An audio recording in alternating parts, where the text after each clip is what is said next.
بەناوی خوای بەخشندەی میهرەبان بینەران و بیسەرانی خۆشەویستی پەیام لە هەر کوێیەگەن جوانترین سڵاوی خوای گەورەتان لێبێ و ئەم کاتەوە هەموو کاتێکتان باش خۆم بە خۆشحاڵ و بەختەوەرەزانم لە ئەڵلقەیەکی نوێی بەرنامەی باس و خواست دەبینەوە میوانی ماڵەکانتان و ئومێد دەکەین بڕگە و بابەتی ئەمڕۆژمان جێی سەرنج و ڕەزامەندی ئێوەی عزیز و خۆشەویست بێ. لە باسوخواسی ئەمڕۆماندا باز لە ڕۆڵ و پێگەی ژن دەکەین لە کۆمەڵگەی کوردەواریە کە ئەمڕۆ 15 ئۆکتۆبەر ڕۆژی جیهانی ژنی لادێ لە سەرانسەری جیهاندا. ئەم ڕۆژە تەرخان کراوە بۆ ژنی لادێ زەحمەت و ڕەنج و ماندووبوونەکانی ژنی لادێ لە سەرانسەری جیهاندا. ئەحمەد خواجەی وەکوڵێ گەنجینەداری شێخ مەحموودی حەفید بەڕەحمەت بێ یاخوا لە کتێبی چیمدیەکەیدا دەگێڕێتەوە کە جارێکیان شێخ مەحموودی حەفید بەڕەحمەت بێ ڕێی دەکەوێتە یەکێک لە گوندەکانی کوردستان و خەڵک وەکوڵێ خزمەتێکی بەرچاوی دەکەن. یەکێک لەو ژنە تێکۆشەرانەی کە ئەو ساژ هێندە هۆشیاری سیاسی لا بووە حیوانێک سەر دەبڕێ بۆ شێخ مەحموود و ڕێزێکی زۆری خۆی و میوان و چەکدارەکانی دەگرێت. لە کۆتاییدا شێخ مەحموودی حەفید بڕەپارەیەکی دەداتێ ئەویش هێندە هۆشیاری سیاسی بۆ گەلەکەی هەبووە. دەڵێ بە قوربانت بم یا شێخ ئەم پارەیە هەڵگرەوە بی دەبێت تەنها گولەیەک لە بری من بینێ بە سنگی ئینگلیزەکانەوە و ئینگلیزمان بۆ وڵاتە بۆ وەدەرنێ. ژنی کورد لە هەموو کارەکانی ژیاندا هاوشانی پیاوان توانیوێتی ڕۆڵی بەرچاوی خۆی بگێڕێ، هەر لە بواری معریفە و زانست و زانیاریەوە، هەر لە کۆڕی سیاسی و پەروەردەکردنەوە، هەر لە وەرگرتنی زانست و زانیاریەوە. ئەو نمونە بەرچاوانەی کە لە کۆمەڵگەی کوردەواریدا هەیە لە ساڵی 1927دا مەلای گەورەی کۆیە مەلا محەممەدی جەلیزادە بەڕەحمەت بێ نەجیبەخانی ژنی خۆی لە نێو دواکەوتویی کۆمەڵگە و پیاوسالاری و بە چاوی سوکسەیکردنی ژنەوە دەنێرێتە بەر خوێندن و پێشی دەڵێ ئەگە هەر کەسێ پێی گوتی حرامە بڵێ من کچی مەلای گەورەی کۆیەم و خۆی باوکم لای خوای گەورە بە جۆرێ لە جۆرەکان وەکوڵێ ئەو دەیسەلمێنێک کەوا ئایا حرامە کچ بچێتە بەر خوێندن یانە. نمونە گەشەکانی تری دکتۆر مستەفا زەڵمی و مەلای گەورەی کۆیە و شێخ محەممەدی خاڵ و مەلای مدەڕیس و دەیەها نمونەی دیکەمان هەن کەوا ژن ڕۆڵ و پێگەیەکی بەرچاوی هەبووە و ڕۆڵ و پێگەیەکی بەرچاوی گەڕاوە لە پەروەردەکردنی منداڵە لە کاری هەرەوەزی و کشت و کاڵدا لە ڕوبەڕووبوونەوە سیاسیەکاندا ژنی کورد هەمیشە هاوشانی پیاوان توانیوێتی ڕۆڵی بەرچاوی خۆی بگەڕێ. ئەمە لەم بەرنامەیەدا باز لە تەواوی ئەو بوارانە دەکەین کە ژنی کورد ڕۆڵی خۆی تێدا گێڕاوە لە دوای گرانیە لە ناوبەر و قات و قڕکەرەکەی ساڵانی 1970 کە لە سایه حکمی عوسمانی و سەفەویەکان و وڵاتانی ئەوروپیە و بەسەر کووردا سەپێنرا و تەنانە دوای لێ هاتبووی دەڵێ شارەوانی و بەلەدیەی سلێمانی هێندە مردووی ناشتبوو لە تاو ئەو گرانیە کەوا تااقەتی مردووناشتنیشی نەما بوو جادە و کۆڵانەکان پڕ بووبوون لە لاشەی مردووەکان بە جۆرێ لە جۆرەکان کە بەداخەوە ڕەفیق حیلمی لە یاداشتەکانیا دەڵێ باوک هەبووە لە پێناو نیو فەردەجۆدا سێدانە لە منداڵەکانی خۆی فرۆشتووە. ئایا ژنی کورد دوای ئەم قات و قڕیە و لە ناوبردنە چۆن توانیوەتی جارێکی دیکە برەو بە ژیان بداتەوە و نەوەیەکی باشمان بۆ پەروەردە بکاتەوە. بۆ مەبەستە میوانداری زۆر بە ڕێز مامۆستا زەکی ڕەشید نووسەر و چالاگوانی بواری ژنانم کردووە. مامۆستا زەکی زۆر بەخێر بێ و سپاس بۆ ئامادەبوونت بەرنامەکەت ڕازاندەوە. کەناڵەکەتان کە منتان بەسەر کردوتەوانی زۆر زۆر بەخێر بێ. بێگومان ساڵانی سەرەتای 90ەکان شەڕە جیهانیەکان شەڕی جیهانی یەکەم و گرانی سەفەربەلەک لە 1970 بەرەوکی کوردستانی گرت و وەکوڵێ کوردستان بووە سوتێنەریان بووە بەرهەمی ئەو ئاشە ناڕەحمەی بێڕەحمەی کە پێی دەگوترا سەفەربەلەک. بێگومان کاردانەوە و کاریگەریەکی زۆریشی لەسەر خێزان و ژن هەبوو. بوژانەوەی کاری هەرەوەزی و خۆبەخشی لە لادەکان و کاردانەوەی لەسەر بازاڕی شار. ژن چۆن توانی جارێکی دیکە لە لادەکانەوە ژیان وەکوڵێ یا بەرگی ژیان جارێکی تر بکاتەوە بەبەر شاردا و خەڵکێکی ترمان بۆ پەروەردە بکاتەوە. پێشە شتێک ئەبێ بزانین کە ژن وەکو خاکێکی بە پێی دوایە هەچی شتێکی جوانی تیا بچێنی بەرهەمێهێنێت و زۆر بە ئارامیشە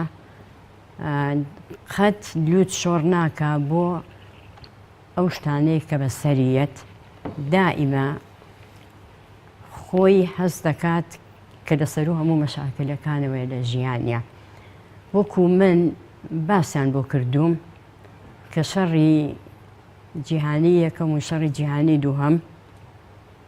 کە یەکەم پێڵێن سەفەر بەلێک کە هەرچی پیاوێک و کوڕێک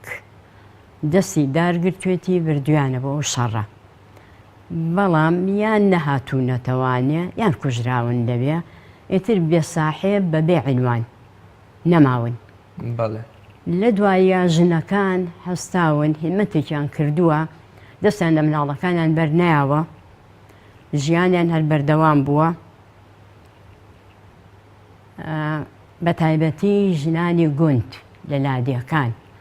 دەستیان کردووە بە ئاژەڵداری و کەشت و کاڵ و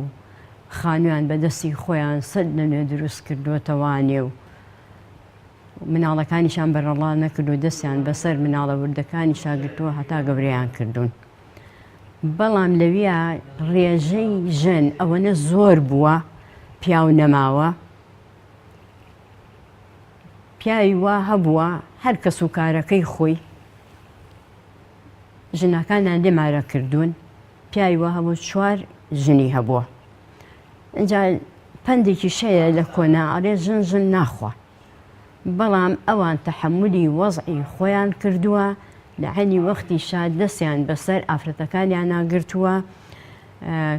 کاری خۆبەخشیش کارێکی کردووە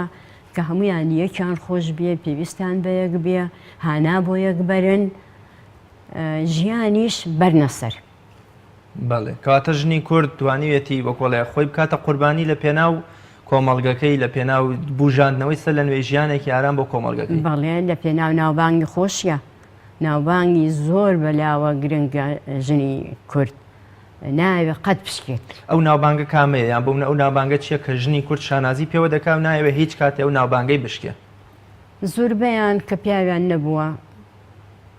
هیچ ئازوقەیەکیان نەبووە هیچ کەسێ نەبووە ئیشیان بۆ بکات بە تایبەتی لە دوای حربەکانەوانێ خۆ حربیش جار دوای جار ملی میلەتی گرتووە لە دەرگاوە بۆ یەتە ژوورەوانێ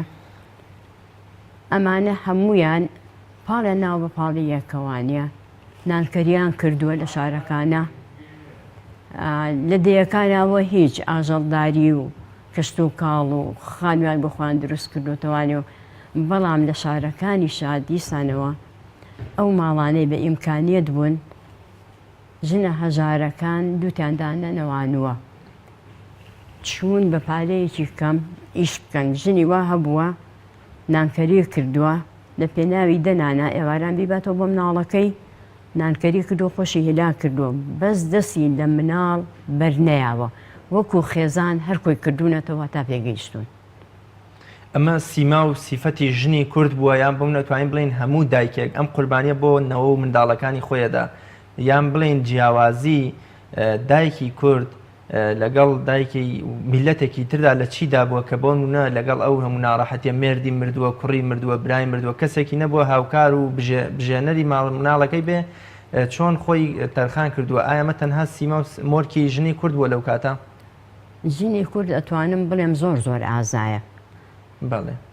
ئەتوانێت هەموو ئەرکێکی خۆی هەڵگرێت لە پێناوی ناوبانگی خۆیە ناوبانگی کەسوکار و ئایلەیە لە پێناوی پێگەیشتنی مناڵەکانیە ئەگەر بەکەم و کورتیش بەخێویانکە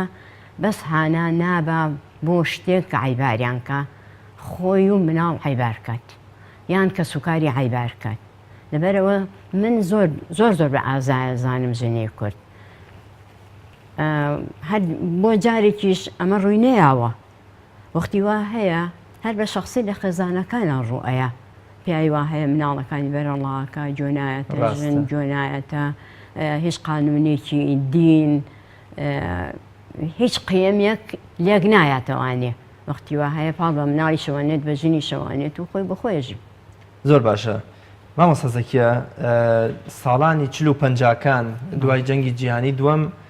ئیش و کار و مەشغەڵەتی ژنی کورد چی بووە بە تایبەت بۆ نمونە لە ئێستادا دائیرە و دەوامکردن و کۆمەڵێشتی دیکەن کە ژنی کورد وەکۆڵی خۆی پێوە خەریک دەکا و خەریکی ئەم جۆرە کارانەیە لەو کاتەدا ژنی کورد بەچیەوە سەرقاڵ بووە و ئیش و کاری چی بووە بەنسبەت مەسەڵەن لە باسی دێمان کرد باسی گوندەکانمان کرد کە بەچیەوە مەشغوڵن بەڵام لە عەلی وەختیشە بە بەرهەمی ئەوان لە دوای حربەکانەوە دوکانەکانی شار ئاوا بۆتەوانێ بەڵێ بە پشتی وڵاخ وەختی وا بوو ژنێک دێ بە دێ ڕۆشتووە یان لە دێوە هاتوو بۆ شار بە پشتی وڵاق شتێکی هێناوە بۆ شار ئایا ماز بوو بێ گەنم بوو بێ جۆ بوو بێ بەرهەمی خواردنی کە بوو بێ وەکو نیسک و نۆک و ئەمانە شاریشان بژانەوەتەوانێ بەڵام هەر دەستیان لە مناڵ بەرنەیەوە مناڵ زانیویانە کە ئەمە مستەقبەلی دوا ڕۆژی میلەتەکەیە هەم دوا ڕۆژی خۆشیانە ئینسان کە پیر بوو قابلە پەنابەرێ بۆ کێ هەرە بێ پەنابەرێ بۆ ئەو ڕەنجەی خۆی کە یاوێتی لە مناڵەکانیە بەڵام لە شارە ژن هەنی ئیشی کردووە بە تایبەتی ئیشی دەست لە بینی چوار دیوارە کڵاشتنی کردووە جلشۆری ماڵانی کردووە خەیاتی کردووە جلی درووە ئیتر ئەو شتانەی کە باو بووە لەو زەمانەیە پێی هەڵساوە ئەویش خۆی فێر کردووە لە پێناوی بژێوی ژیانە مامۆستا زەکیە لە بواری سیاسەت و شۆڕشەکاندا بێگومان سەدەی 19 بۆ کورد سەدەی شۆڕش و بەرخۆدان و خەبات و ماندووبوونەکان بووە هەم لە چوار پارچەی کوردستانە لە باشووری کوردستانیش شۆڕشەیەک لە دوایەکەکانی شێخ مەحموودی حەفید بە ڕەحمەت بێ شۆڕشی بارزان و شۆڕشی نوێ و ئەمانە ژن وەکو ئەو نمونەی کە لە کتێبی ئەحمەد خوازەدا هێنامەوە کە ژنی کورد چەندە بەرپرسیارانە هۆشیارانە دژی داگیرکەرانی وڵاتەکەی بووە و بەرگری کردو لە سەنگەری شۆڕش و سەرکردەکانیا بووە لە بواری سیاست و شۆڕش و بەرەو ڕووبوونەوەی دوژمناندا ژنی کورد چ ڕۆڵێکی گەڕاوە ئایا توانیوێتی بۆ منە ببێتە هاوشان و پشتیوانی مێردەکە یان بۆ منە پیاوان ئەگەر ئەوەی کە ئێمە ئەمڕۆ ئەیبینین ئەوەی کە دیویشمانە لەم مدە زەمەنی تەمەنی خۆمانە شۆڕشەکانی ئەم دواییەش لە دەیەکانە ژنەکان زۆر یارمەتی پێشمەرگەیان ناوە زۆر خزمەتیان کردوون ئەتوانم بڵێم هەنێ نەهێنیەکانیشان لەدەست ژنا بۆ توانیویانە دەروژووری پێ بکەن بەڵام لە کۆنی شاهد بیریان لەوە کردوتەوانێ ئەو حەقەیان ناوە بە ئافرەت لە ڕێگای دینەوە بێت کە بە جوان سەیری ئافرەت کراوە پارێزراوە یان لە عینەکانە لە گەڕەکەکانە حجرە کراوەتەوە لە ڕێگای دینەوانێ مناڵیان فێریشت کردووە ئایا کچ بوو بێ یان کوڕ بە پارە بوو بێ یان بە خۆڕایی بەڵام ئەمە هەنگاوی یەکەم بووە کە مناڵ پەنا نەباتە بەر هیچ شتێ پێشەوەی مەکتەب بکرێتەوە بەڵام کە مەکتەبیش کرایەوانێ زۆربیان ئەوەی لە حجرەکانە فێریشت بوون تەواویان کردووە لە مەکتەبەکانە کە مەکتەب کراوەتەوانێ هیواها بۆ لە حجرەیەکە مەسەلەن شت فێر بووە هەر تەنیا قورئانەکە فێر نەبوو هیچ کەس فێر بووە وەکو پیتەکان فێر بووە خوێندنەوە فێر بووە کاتێک کە چووەتە قوتابخانە لە پۆلی 3 و 4 و زیاتر دانراوە پیاوە دینەکانی ئێمە مەسەلەن عیرفانە فەنگ کە عەبدوڵڵا عیرفانیان پێوتووە یان خواجە فەنگی ئەویش دیسانەوانێ پیاوی ئاینی بوون بەڵام ئەتوانم بڵێم ڕۆشنبیریش بوون غەدریان لە مناڵەکانیشان نەکردووە پێشەوەی حکومەتی عێراقی دامەزرێ و مەکتەب بکاتەوانێ قوتابخانە بکاتەوانێ ئەوان لە ماڵەکانە دەرچیان بە کچەکانیان وتووە عیرفانە فەنگی دەرسی بە 3 کچی خۆی وتووە یەکێکیان لە هەرە زیرەکە عەبقەریەکەیان حەبسەخانی عیرفانە فەنگی بووە کە وەختی حکومەت مەکتەبێ کردوتەوە ئەو یەکسەر لە پۆلی 4 دانراوە یان خواجە فەنگی بووە کە باپیری شەفیقە سەعید بووە ئەویش دیسانەوە هەر لە ماڵەوانە لە دوای شاتوانیویانە ببن بە مامۆستایەکی چاک بەرەو مووسڵ بڕۆن تەواوی بکەن بەرەو بەغا بڕۆن لەو شێوەیە ئەوان بوون بە بەردی بناغەی تێگەیشتن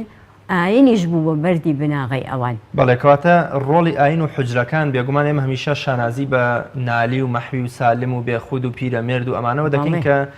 بەرهەم و دەستچنی حجرە و خانەقاکانی ئێمە بوون هەر لە کاگ ئەحمەدی شێخ و زانایانی تر هەر لە تەنانەت لە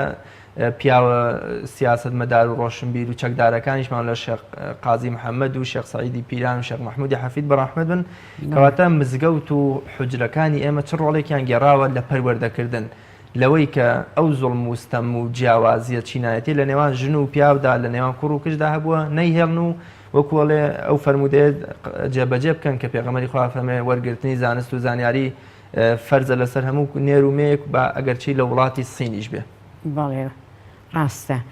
بەڵام شاعیرانی ئێمەش دەوری گەورەیان دیوە. بەڵێ بەس سەرنجام هەروانیش دەرچووی حجرە و خانەقا بوو. بەڵێ کاریگەری ئاینیان بەسەرەوە بووە. دەوری گەورەیان دیوە ئاینەکان ئەو باسمان کرد بەڵام شاعیرەکانیش وەکو پیرەمێرد کە لەم شیعرەیە ئەڵێ خۆزگە من ببمە درەختێک بۆ قوتابخانەی کچان ئەو کچانەی وا دەخوێنن ببمە سێبەر بۆ ئەوان. بەڵێ دیسانەوە بێکەسیش ئەفەرمێت مەڵێ من کچم تۆش وەکو منی محتاجی عیلم و فەن و خوێندنی. مفتی پێنجوونی شەرعینە شت کچی خستۆتە بەر خوێنن لەبەرەوەی کوڕی نەبووە خستۆتە سەر دوکانیش. ڕاستە لە کاتێکە کە خۆی نیوەڕۆ ڕۆشۆت و بە ناخواردن کچەکەی لەسەر دوکانەکە داناوە. ئەمانە دەوری گەوریان دی و بوون بە بەردی بناغەش بۆ هەموو باوکێک کە ڕێگا بکاتەوانە کچەکانی بنێرێتە قوتابخانە یان هەنیە خێزان بەلایەنەوە زۆر ناخۆش بوو بەلایەنەوە نەنگ بوو ئەگەر کچ بنێرنە خارجی محافەزە. بەڵام کۆمەڵێک لە ساڵی 1940 تەخەڕوجیان کرد دەوری 56 کەسە شتێکی وایە دەوانەوەکو ناهی خانی شێخ سەلام کە باوکی زۆر ئیمانی هەبوو بە خوێندن و بە پێشکەوتنی کچوو زۆر کەسی کە دیسانەوەکو ساڵح قەفتان کە کچی خستۆتە بەر خوێندن و وەکو سفاتمەی ساڵح قەفتان کە نێراوە بۆ مسڵ خوێنن تەواوکە. شەفیقە سەعید هەر عینە شت ئەوانی کە لە بەغا تەواویان کردووە نایخانی شێخ سەلام لە بەغا تەواوی کردو لە 1940 کە تەخەڕوجی کردووە. ئەمانە بە حەقیقەت دەورێکی گەورەیان دی ڕێگاشیان کردەوانێ فکری خەڵقیشان فراوان کرد و ڕوونا کردەوانێ کە کچ ئەوە نیە هەری بەستیتەوە لە ژوورەوانێ هەر داینی لە ژوورەوە دەرگاکەی لەسەر داخی نەچێتە بازاڕیش بە ئارزووی خۆی شت بکڕێت بە ئارزووی خۆی مەسەرە حتا بوشێنەکانیان جلی بوشێنەکانیشان بە ئارزووی خۆیان نەبوو ئەبوایە بازرگانێ بەهاتایە کە سوکاری ژنەکە و پیاوەکە هەردووکیانم بەروبەر دانیشتایە تۆپە قوماشیانە بینی خۆیان دانایە کابرای بازرگانیش بە مەقەستێک و مەترێکەوانێ ئەوسا گەز بوو دائەنیشت لە بینی هەردووکیانە ئەوەی گۆ ئەوە جوانەوەی گۆ ئەوە جوانەوەی گۆ ئەوە جوانە هەمووی ئەبڕا لێکراوە قوماشانە بۆ بوو بەڵام بوو بۆی نەبوو اختیاری پارچەیە جل بۆ خۆی بکات بەڵام ئەوانە هەمووی تێکشکێنرا هیچی نەما بە تایبەتی لەم دوایەیە ئەم شۆڕشانەی کورد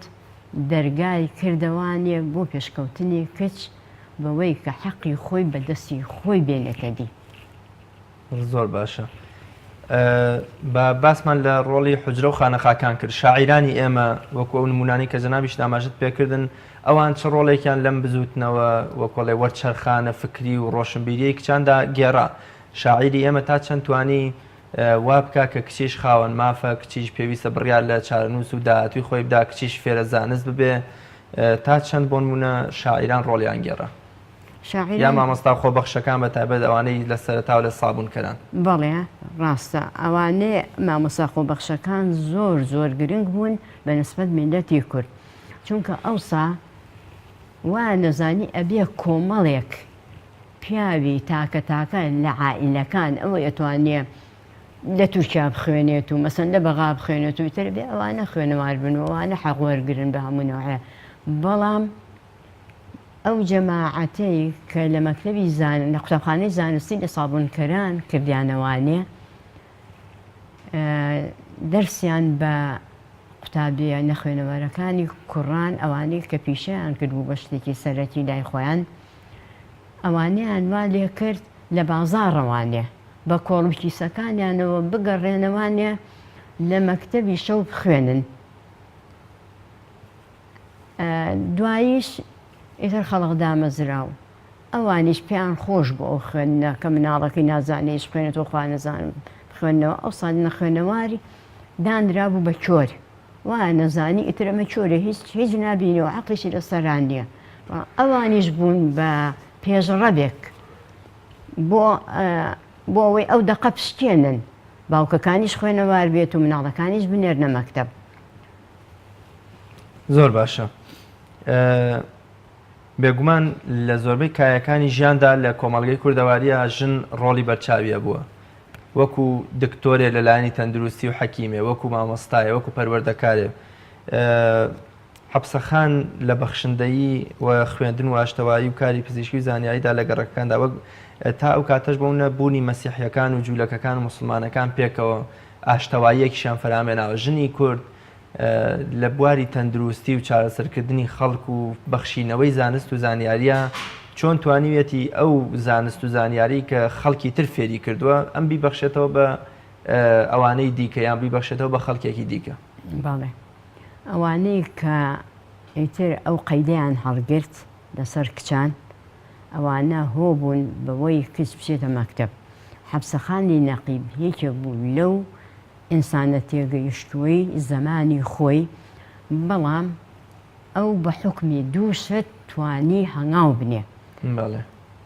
یەکەم لەبەر ئەوەی مرکزێکی شێخایەتیان هەبوو لە سلەیمانی، نەوەکانیشیان علمی قورئانیان وەرەگرت لە ڕێگای قورئان و مزگەوتەوانێ ئیستیفادەیان نەکرد. دووهەم ئافرەتێ بوو بەخشندە بوو، نە ئەترسا لە گیرفانی، ئەیزانی چی هەیە ئەوەی کە هەیەی ئاوڕی لە هەژارەیایەوە لە بێوەژنەیەوانە ئیشکەری بە کەم سیر ناکرد. ئیشکەرەکە دائیمە لە ژوورەکەی خۆیان نووست. بە وەختی وا بوو بە ئیشکەرەکەی وت خان، بەڵام هەنی هەیە نە سەر سفرەکەی نان بخوات نە دەستی حرمەتیش لە ئیشکەرە نییە و ئەزانێ شتێکە خوا جای کردوتەوە ئەمیشی بە جۆرێکی کە جیان کردوتەوانێ، بەڵام ئەوە نەبوو. دوای ئەوە ئیمانی بە خوێنن هەبوو. ڕاستە مەکتەب کرایەوانە، بەڵام ئەو هەنگاوی یەکەمی نابوو مەکتەبکردنەوە بۆ مەکتەبی زانستیش بۆ ئافرەتەکان. دوای ئەوە لە مەجلیسەکانیە لە پڕێکە ئەعلانی شتێکیە کرد، ئەیوت ئەم کۆمەڵە بێ ئیشکا لە پێناوی پارەکۆکردنەوە بۆ ئەو خێزانە لێ قەوماوانە.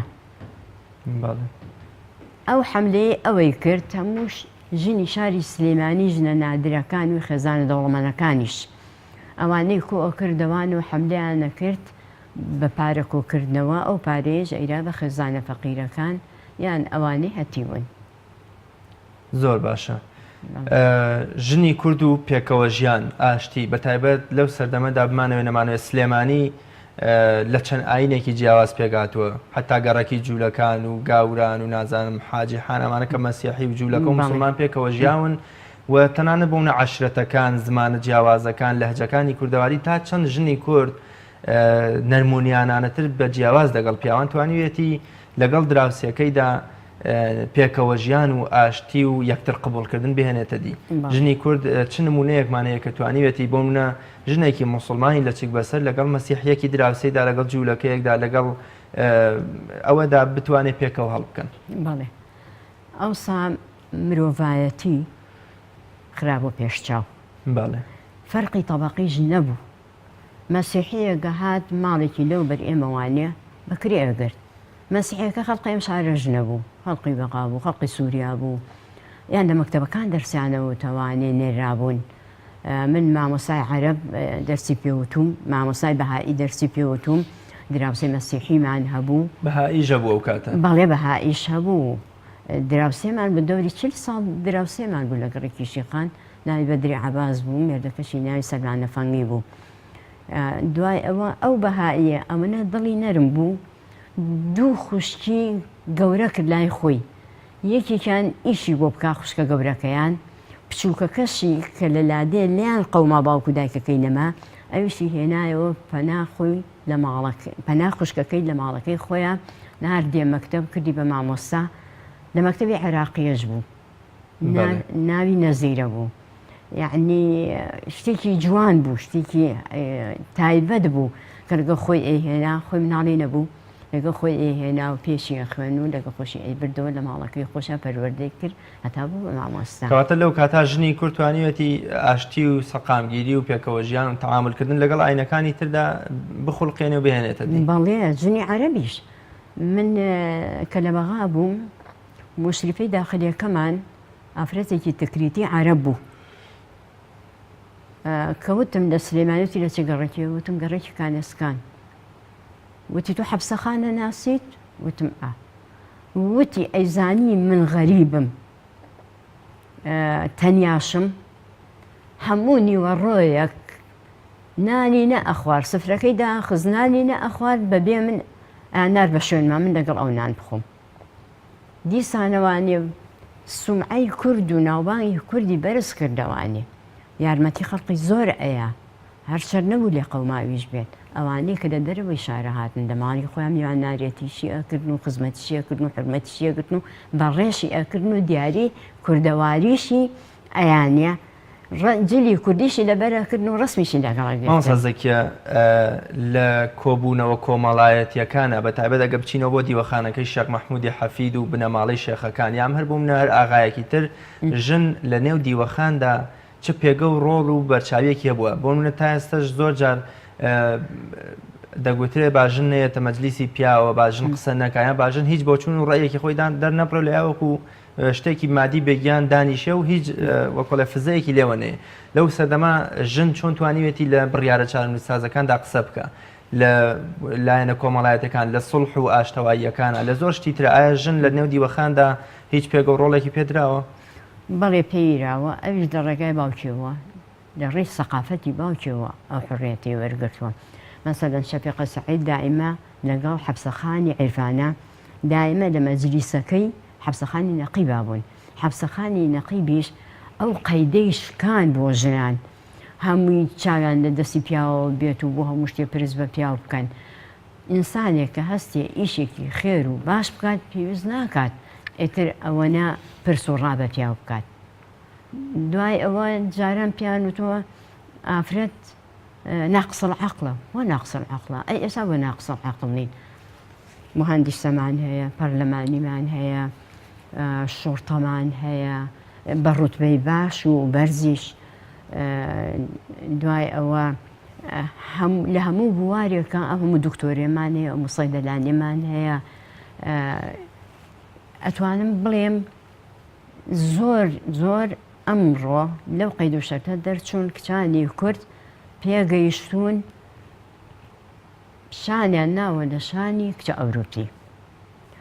بەڵام یەک شت هەیە لە کۆنا کە من مناڵ بووم مەسیحیەکان لە ئیشی دەرمانسازیە زۆر پێشکەوتوو بوون ژنە مەسیحی لە ئیشی دەرمانسازیە زۆر پێشکەوتوو بوون حتا من جارێکیان قاچم شوشە بڕی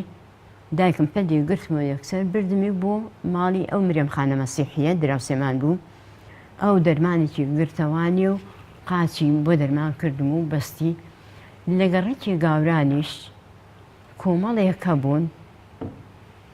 ئێساژنەوەیان هەیە لە سلێمانیا ئەو کۆمەڵەش وەکو ئەسوومە وەکو زۆر کەسێکە وەکو خاتونە لە سلێمانیا کە ئیشی کردو دەوری 40 ساڵ مامانی کردو بۆ خەڵقی ئیسلام کە ئێوارە چوون بە شوێنێ هەتابانی لە ماڵە ئیسلامە ڕۆژێ کردوتەوانێ هەتاکو ئەو ژنەی ڕزگار کردووە ئەو مناڵی پێچاوەوە بەجێهێشتووە ئاوە ئەوان لەو بوارە زیرەک بوون لە بواری چنینیشە لە ئیشی قولاپ و شیشیشە خەڵق ئەچوو فێر بێ لێیانەوانێم حتا من بیرمێ لە ساڵی 55 لە کاتێکە عومەر عەلی زیاتر مەجالیە بە ژنان فێریشت بن ئاینێکی کردەوە دەورەیەکی کردەوانێ لە مەکتەبی گۆژەی کوڕان ئافرەتێکە بوو مەسیحی بوو ناوی ڤیکتۆریا بوو. ئەم ڤیکتۆریایە کچانی کۆ کردەوانێ مانگی بە 15 پەنجالی کچانی ئیسلام ئەچوون فێری شیش، فێری جلدرون، فێری مەکینەچێتی، فێری پاترۆن دەرهێنانی جل بە شێوەیەکی زۆر جوان، یعنی فێری خەیاتێکی جوانی کردن. لەویا کچە ئیسلامەکان و لەو مەسیحی بوو کچە ئیسلامەکان زۆر ئیستیفادەیان کرد لە فێربوونی ئەم شتانە کە هاتنەوە ماڵەوانێ هەر کە سوکاری خۆیان مەکینیان بۆ کڕین و توانیان ببن بە خەیاتی گەڕەکێک. ئەوە زۆر گرنگ بوو هەم مەعیشەتەکە، هەم زانینەکە، هەم تێگەیشتنەکەش، هەم ئەو خلافەش نەمێنی ئەو ترسە نەمێنێ لە بینی دینەکانە. ڕاستە. جەماعەتی جوولەکەکان لە قەیسەریەکانە شان بەشانی ئیسلامەکان ئەمە جگەرە فرۆش بوون، کوتاڵ فرۆش بوون، ئیشی جوانیان نەکرد، یعنی هەنێ ئیشیان نەکرد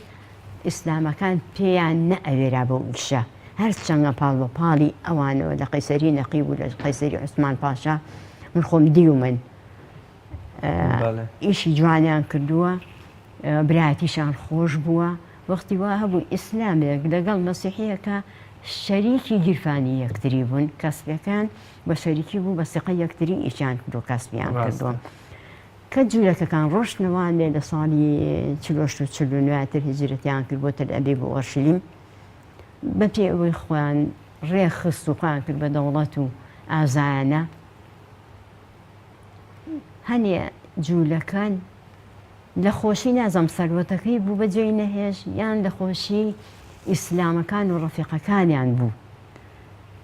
مانەوانە بوون بە ئیسلامیش مسلمان بوون. بەڵێ بوون بە مسلمان. کچەکانیشان دوایی دوو کچە بوون لە مەکتەبی عێراقی لەگەڵ منە، یەکیان ناوی گەلاوێژ بوو، یەکیان ناوی سەلیمە بوو، هەردووکیان کچی شەلەمۆ بوون، هەردووکیان کە گەورە بوون شویان کرد بە ئیسلام.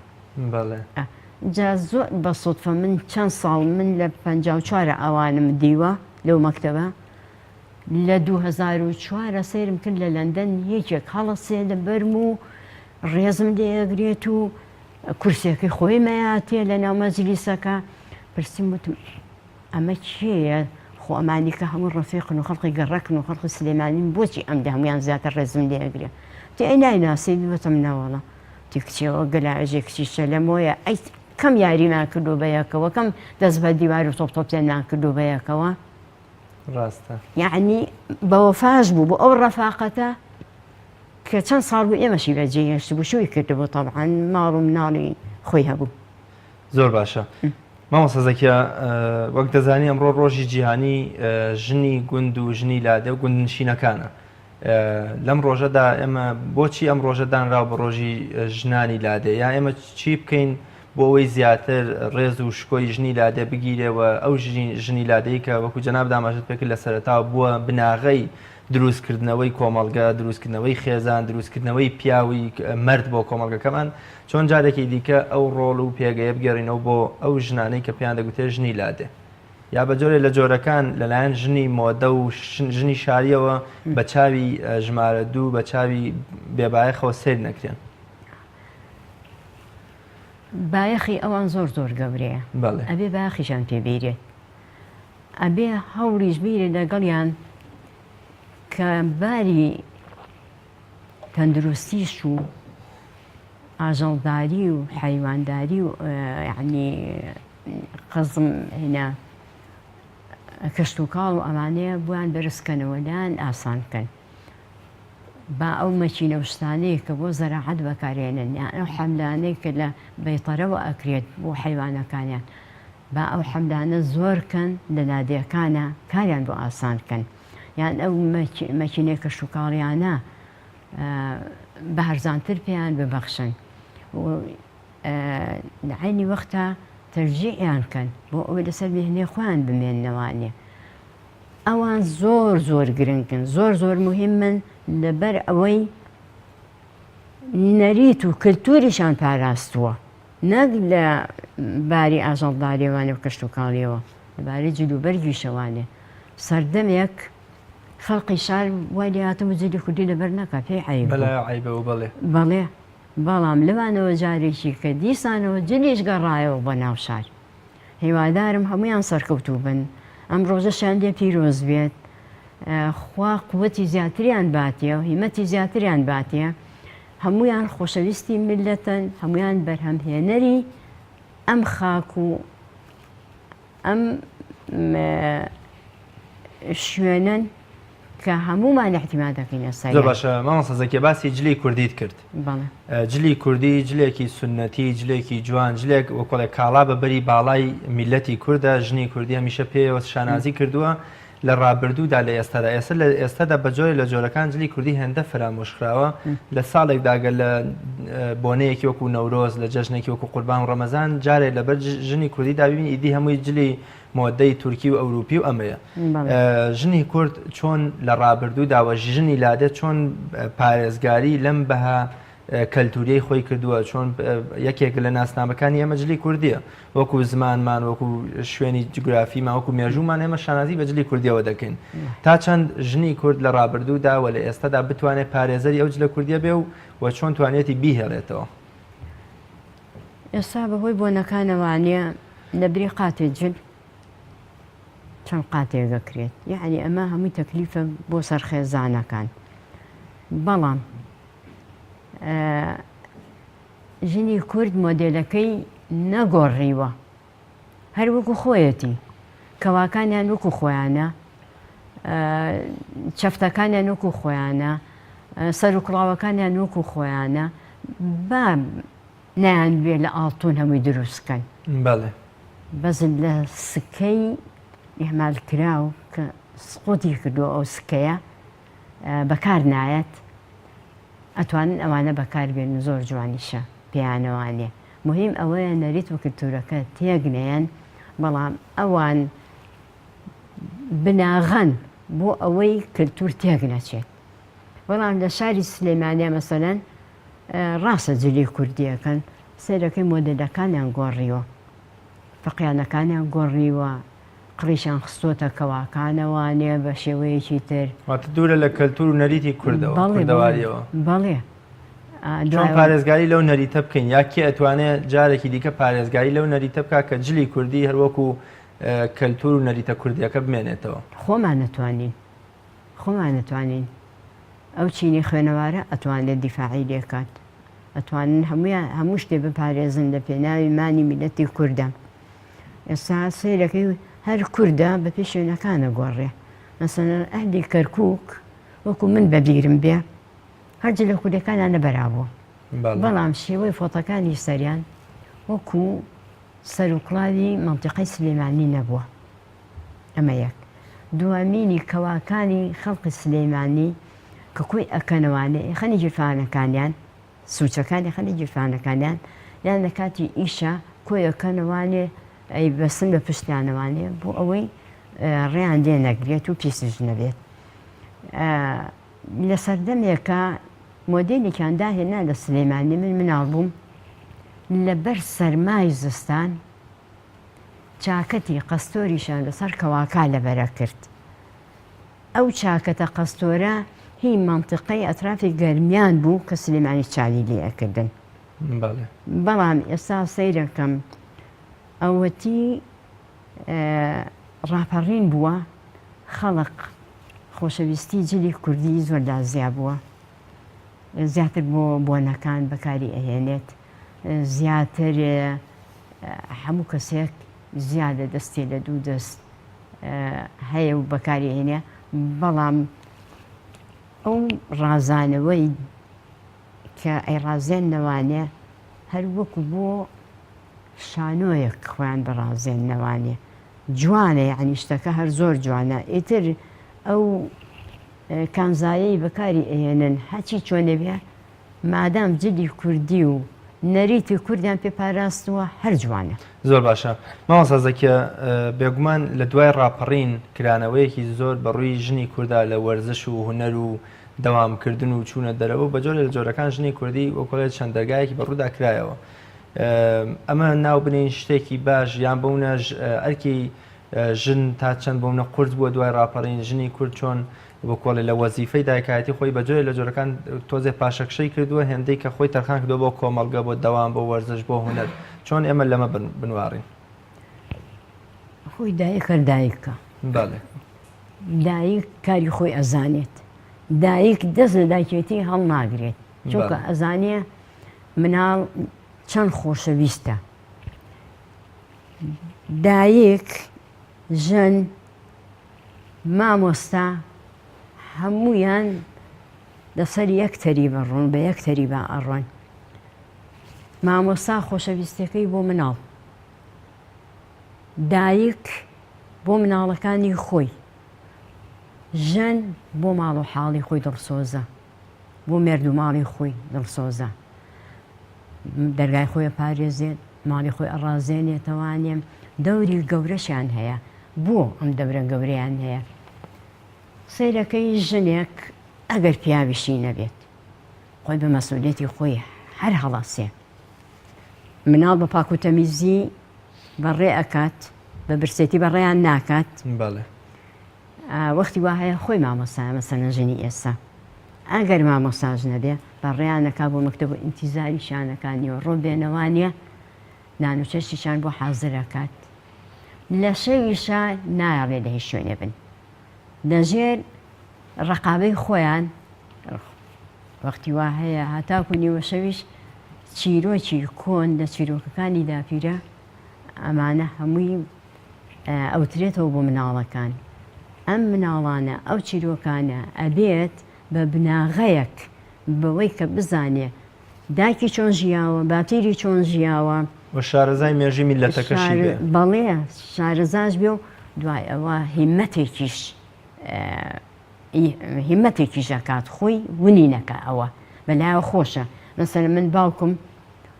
چیرۆکی کۆنی زۆر بۆ جێڕاینەوانێ لەبەرەوەی خۆی چووکترین مناڵی دایکی بووە هەتیویش بووە زۆر ناوێتی بە سنگێوانێ و هەموو شەوە چیرۆکی بکردوە ئەو چیرۆکانەی هەموو بۆ من وتووە من چیم کرد ئەو چیرۆکانم هەموو هێنایەوە بیری خۆم ناومە چیرۆکەکانی داپیرە لە ئایندە سازیە زۆریان بۆ دابەزانم تقریبا لە ساڵێکە 11 چیرۆکیان دابەزان ئێستا 30 چیرۆکە بە تەمام ئیشەڵا چاپیکەم مامۆستازێکە بێگومان جەنابتان یەکێکن لەو ژنە خاوەن قەڵەمانەی کە لە بواری ژناندا کتێبگەلێکی زۆرتان نووسیوە و خزمەتێکی بەرچاوتان کردو و توانیوتانە لایەک بەلای ڕۆشنبیری و خەبات و ماندووبوون و بەرخۆدانی ژنانی کووردا بدەنەوە هەر لە کۆن و ڕابرد ئێستاشدا پێم خۆشە بۆ بەرچاوڕوونی ئێمەش و بینەرانیش بۆ کۆڵێ تیشکێکی خێرا بخێنە سێر ئەو پەرتوکانەی کە جەنابتان لە بواری ژنانە نووسیوتانەوە کۆڵێ خزمەتێکی بەرچاوتان کردو یەکێکن لە ئافرەتە ڕۆشنبیر و قەڵەم بەدەستەکانی ئەم شارە بەڵێ زۆر سوپاس دەکەم ئەو کتێبانەی کە من دەسم پێ کرد طبعاً هاندەریشم هەبوو خۆم بە تاقتێنیان نەم کردووە یەکەم مناڵەکانم بەڵێ دووهەم ئەوانەی ئیشان لە چاپ و ئەمانە کردووە ئەوانیش هاندەرم بوون یەکەم کتێبم ڕەوتی کچانی کورد بوو لە سلێمانی لە بواری خوێندن و شانە و وەرزش لە سلێمانی بەڵێ ئەمە نووسینی خۆتە ئەمە نووسینی خۆمە خۆم کۆم کردوەتەوانێ وەکو یادەوەریەکی ژوایە ئەوانەی کە ئەو لەو مدەیە کە بڕیوە لە حیاتی خۆمە لێران نووسیومە دوای ئەوە ڕێزکەشکێنەکانیش زۆر مهمە لێرەیە ڕێزکەشکێنەکان مەسەلەن لە بارەی هونەرەوانێ گۆرزار عومەدێک کە کەس بوو لە ساڵی 58 لەگەڵ پیاوە توانی لەسەر مەسرح تەمسیل بکات ئەمە گاڵتە نەبوو بەڵێ دوای ئەوە خۆمیکە بووم لەو ڕێزکەشکێنانی کە چوومە بەغا بۆ ڕێزە کە هاتیشمەوانی مامەسا ڕێزە ئەمە نەکەم بوو ئەمە نەکەم بوو باوەڕە بێ لە 4 مەکتەب دەرسمەوتەوانێ ڕاستە فەرمی ئەمە بە نسبەت پاش ئەو وەرزش کاتی بەرنامەکەم زۆر کەمیمەوە بەڵێ دوای ئەوە نەریت و کلتوری کوردی بەڵێ ئەوەی کە دیومە لە حیاتی خۆمە ئەوەی کە ئەیبینم ئەمەشم دیسانەوانێ دەرکرد شانازی پێواکەم چونکە زۆر باسی نەریتەکات زۆر باسی گەڕەکەکانەکان ماڵەکان ماڵە کوردەکان ئیشی کچان لەو شێوەیە هەتاکو کەوتونەتە سەر پێ و خوێنویانە. ئەو چیرۆکانەی منیان هەژان، ئەو چیرۆکانەیە سی چیرۆکە توانیم ئەم چیرۆکانە هی ژیانی خۆمە ئەوەی کە لە حیاتی مامۆستایەتی و ژیانی خۆمان دیومە هەمووی کۆکەمەوانێ لەو شێوەیە کە بێخەمە بەرچاوی هەموو خوێنەرێک. زۆر سوپاسی کتێبخانەی ساراژەکەم بۆ جاری دووهەم چاپی کردەوانێ. لێرەیە